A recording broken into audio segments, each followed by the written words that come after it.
Agora, nesta noite, quero que você leia comigo o Salmo 90, o Salmo 90. Quero falar hoje sobre a brevidade da vida. E serei breve, como fiz ontem à noite.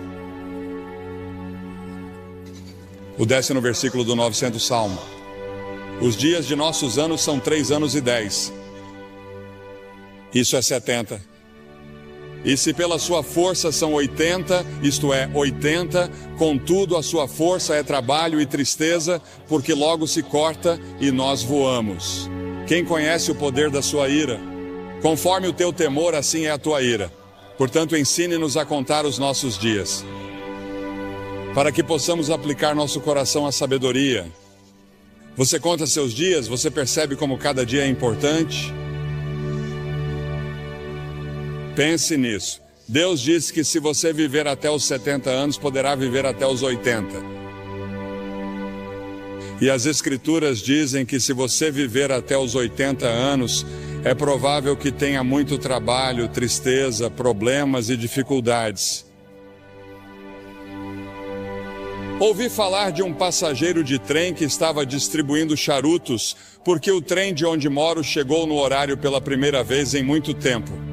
Isso foi há vários anos. O condutor disse que não poderia aceitar um charuto. Por quê? Ele disse, porque este é o trem de ontem.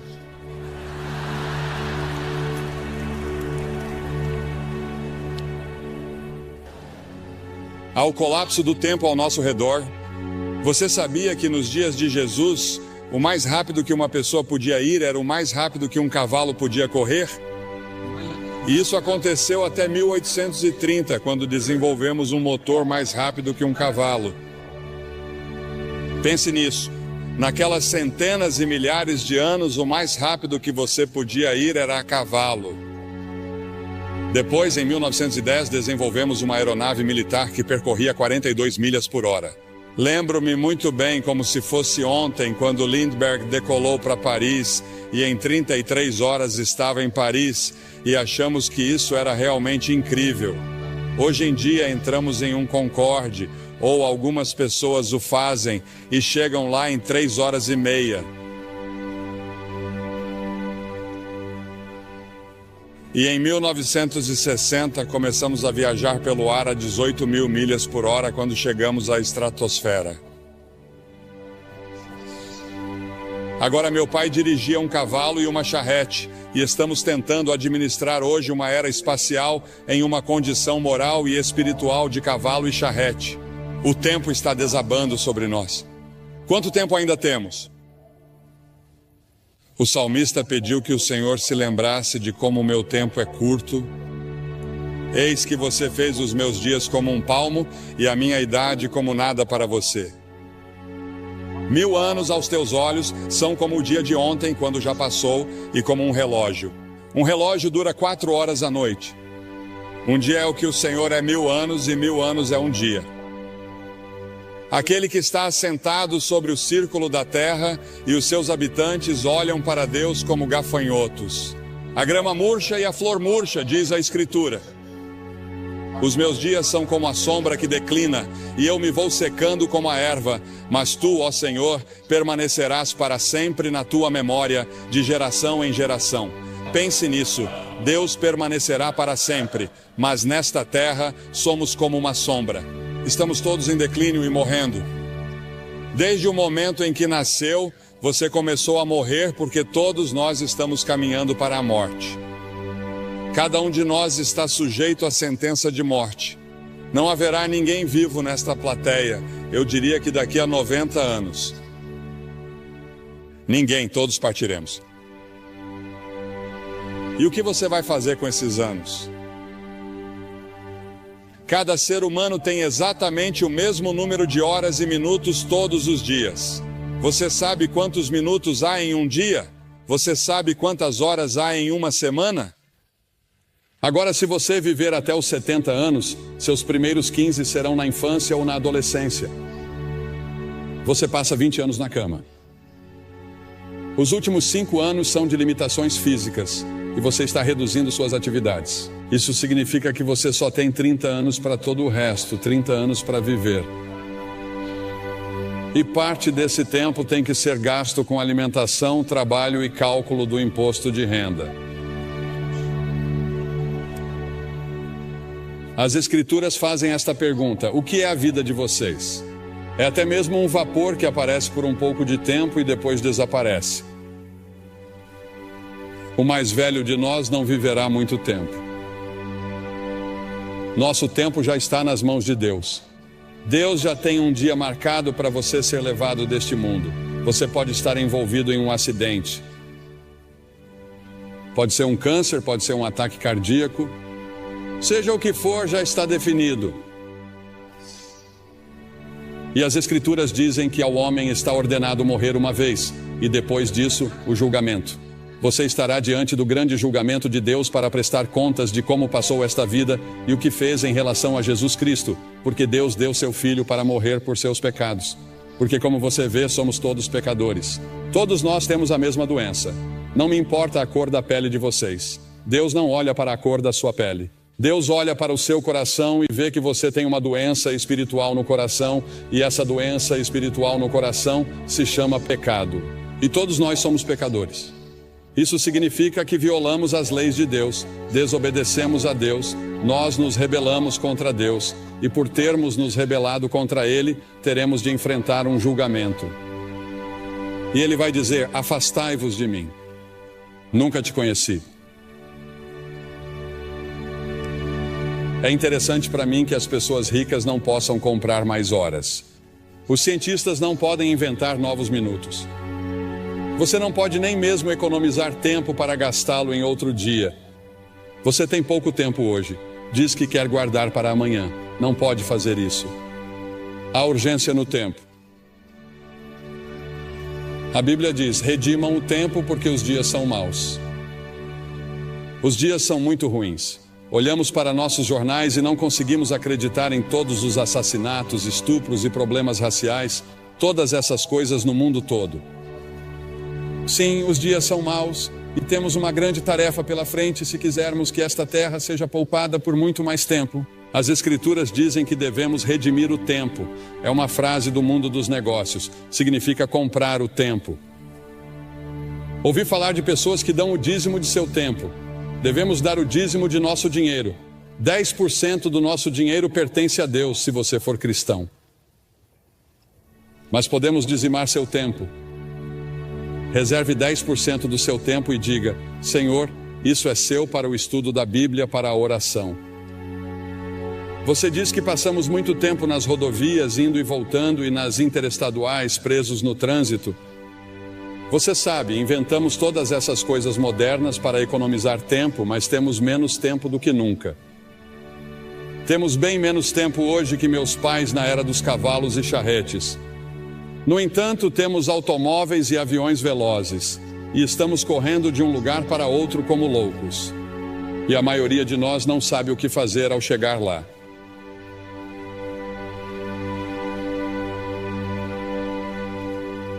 Você tem muito tempo, mas para quê? Você tem tempo para servir a Cristo. Você tem tempo para viver conforme sua vontade. Você tem tempo para obedecer a Ele. Você já fez como o salmista disse em 31:15 e se colocou à disposição de Deus quando ele disse: meus tempos estão em suas mãos. Há um filme em exibição nessa área chamado The Commitments. Você já entregou toda a sua vida a Cristo? Isso já aconteceu com você? Ah, você diz sim, eu fui batizado, eu fui confirmado. Vou à igreja de vez em quando. De vez em quando penso em Deus. Mas você realmente se comprometeu com isso? Você está totalmente comprometida com Ele? E você tem certeza de que, se morresse neste momento, iria para o céu? Você tem certeza de que seus pecados estão perdoados? É por isso que Cristo veio e morreu na cruz e derramou seu sangue e Deus o ressuscitou dos mortos. Além disso, há a tirania do tempo. Ele nos controla e ficamos frustrados. Correr de uma coisa para outra porque achamos que não temos tempo suficiente para fazer tudo o que precisa ser feito. Jesus disse: enquanto é dia, importa que eu faça as obras daquele que me enviou. Chega a noite em que ninguém pode trabalhar. A noite virá até você e você não terá a oportunidade de servir a Deus. Sirva-o enquanto você pode. Sirva-o agora. Priorize-o em sua vida.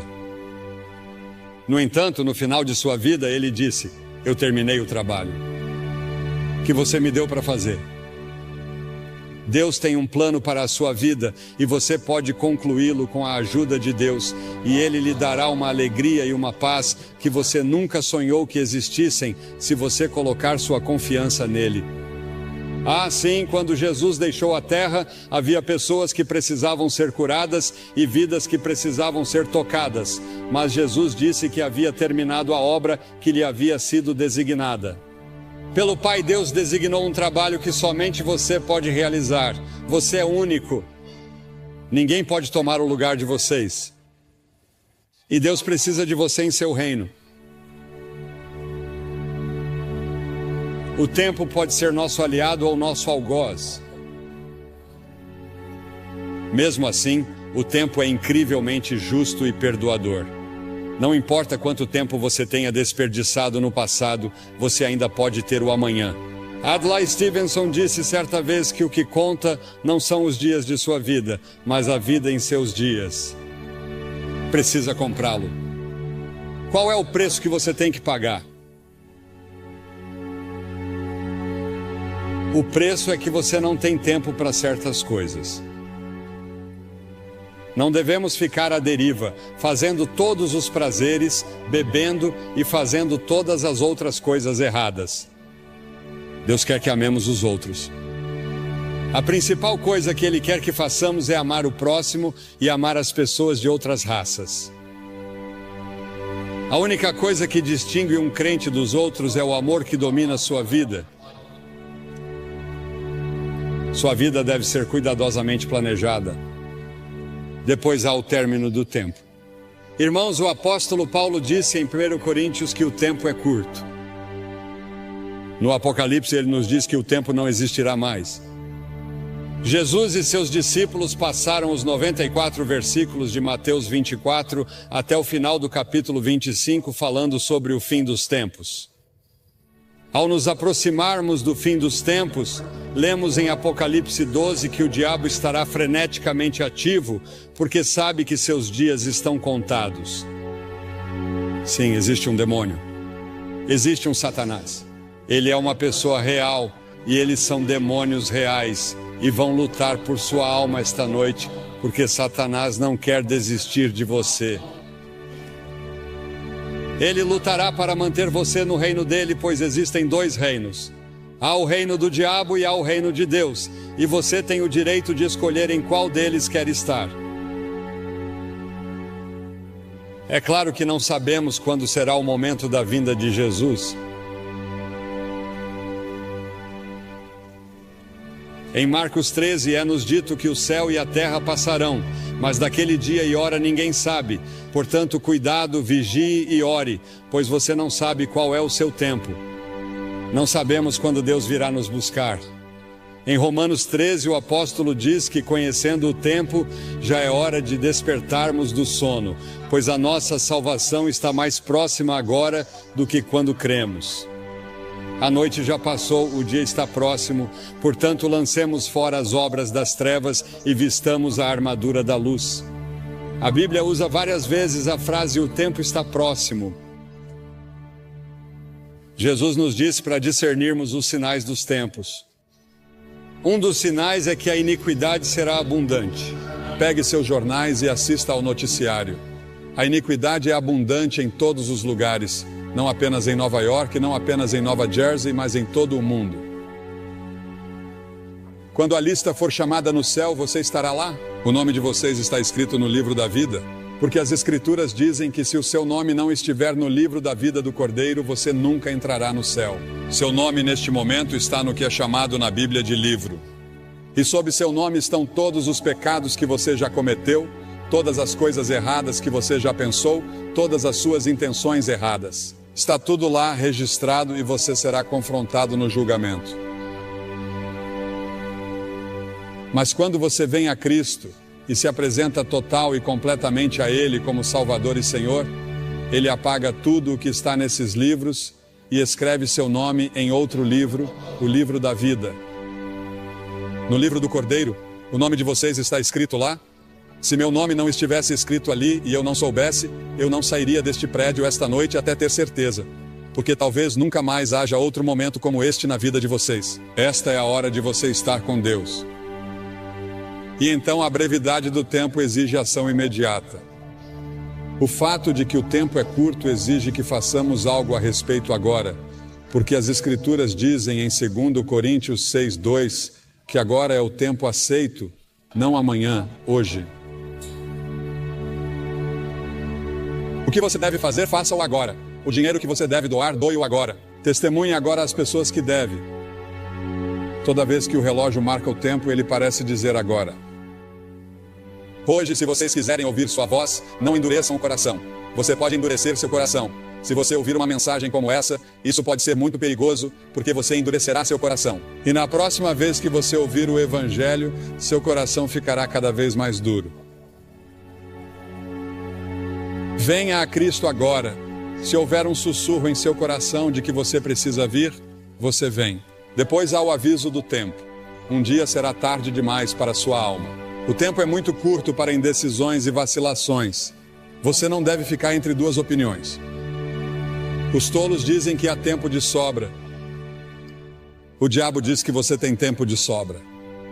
Todas as manhãs você tem 86.400 segundos para gastar e investir. A cada dia, o nome do banco abre uma nova conta com você. Talvez não haja amanhã.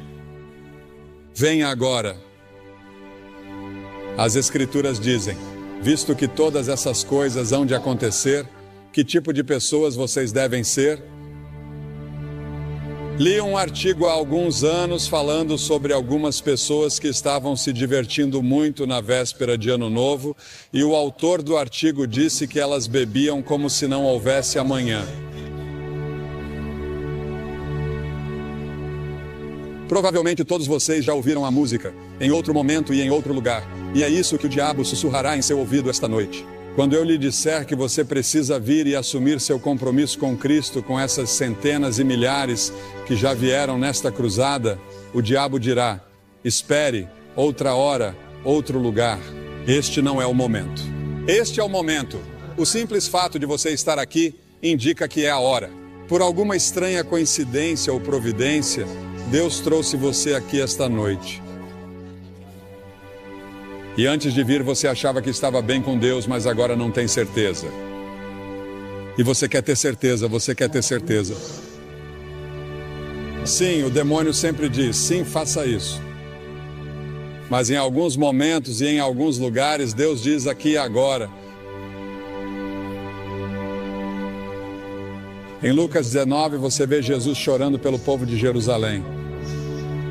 Há um poema que ouvi pela primeira vez anos atrás que diz: há um tempo que não sabemos quando, um lugar que não sabemos onde, que sela o destino do homem para a glória ou para o desespero. Alguém me escreveu uma carta aqui esta semana. Diz: caro Sr. Graham, em 1957, sua cruzada foi ao antigo Madison Square Garden, na cidade de Nova York. Eu tinha 6 anos. Ainda me lembro da viagem de ônibus, das arquibancadas de madeira dura e dos meus sapatos pretos de couro envernizado. Lembro de tudo. Lembro-me de tudo como se fosse ontem. Quando você fez o convite para que eu entregasse minha vida a Cristo, eu estava pronto e me animei a ir. Mas infelizmente naquela época e naquela geração, minha mãe me respondeu e disse: quieto, sente-se. Não fazemos isso. Alguém pode ver você. Fiquei em minha cadeira. Aqui estamos 35 anos depois e tenho o privilégio de ser um conselheiro voluntário no andar de baixo. E é minha oração que nenhuma pessoa permaneça em seu assento, mas que venha à frente para receber Cristo. Enquanto há tempo, agradeço a você por trazer sua cruzada de volta a esta área. Minhas lembranças de menina de 6 anos estão transbordando de entusiasmo. Estarei orando por você esta semana. Deus abençoe você. Há um homem dessa região sobre o qual Cliff Barrows me falou ao telefone hoje. Sua família estava insistindo para que ele ficasse aqui porque ele não acreditava. E ele fazia questão de dizer às pessoas que não acreditavam em Cristo. Ele não era um crente. Mas ele não ficaria aqui e não viria. E ele não queria aceitar as reivindicações de Cristo. Em vez disso, ele foi para as Ilhas Bahamas e de manhã cedo morreu de ataque cardíaco.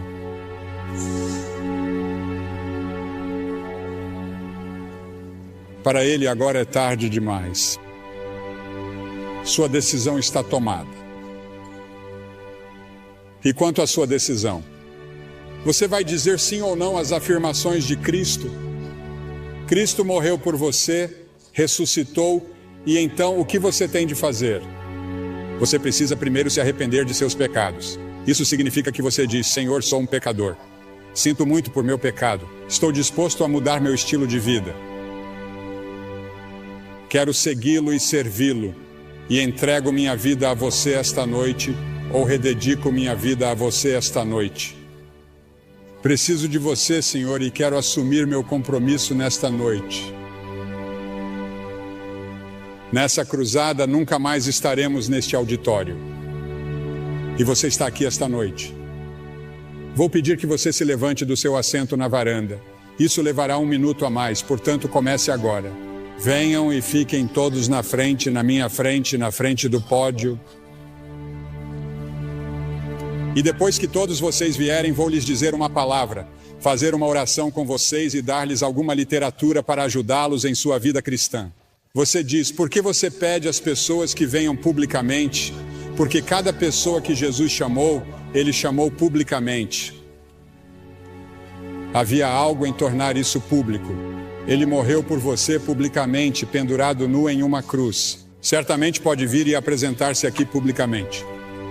Assumir seu compromisso com ele e dizer: Senhor, você tem tudo de mim hoje. Quero ter certeza de que estou pronto para conhecer você. Apenas levante e venha de qualquer parte do estádio.